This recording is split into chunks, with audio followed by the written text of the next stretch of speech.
สมโลดใหม่พรอลัมเลิศประเสริฐจงเกิดมีชัยขอ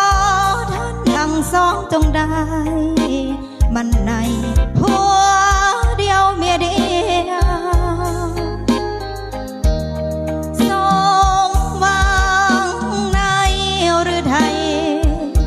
ท่านหวังสิ่งใดขอให้ได้สมดังวาจีหวังมีลูกชายขอให้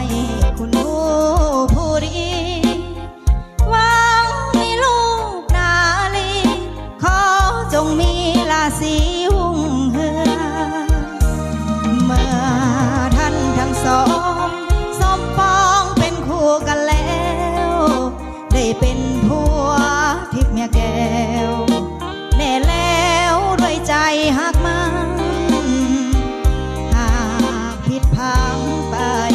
โปรดจงอภัยต่อกันหักนี้ชั่วนิรันดร์จงสุขสันต์ในวันวิ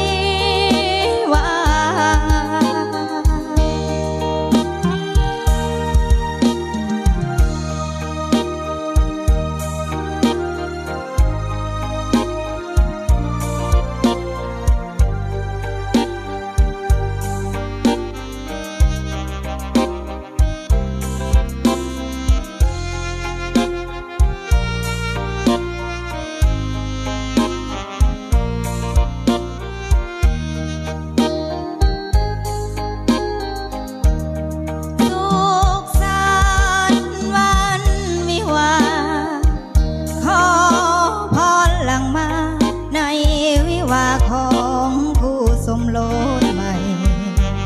พรอลัมเลิศ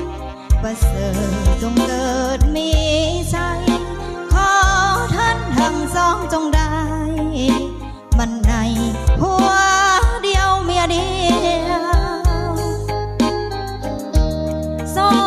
มหวังในหรือไทย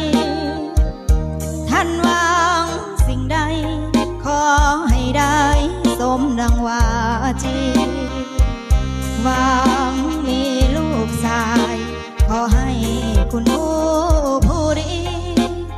หวังมีลูกนาลีขอจงมีราศีหุ่งเหือเมื่อท่านทั้งสองสมปองเป็นคู่กันแล้วได้เป็นผัวทิพย์เมียแก้วแน่แล้วด้วยใจหักมันหากผิดพังไปโปรดจงอภัยต่อกันหักนี้สัวนิรันดร์จงสุขสันต์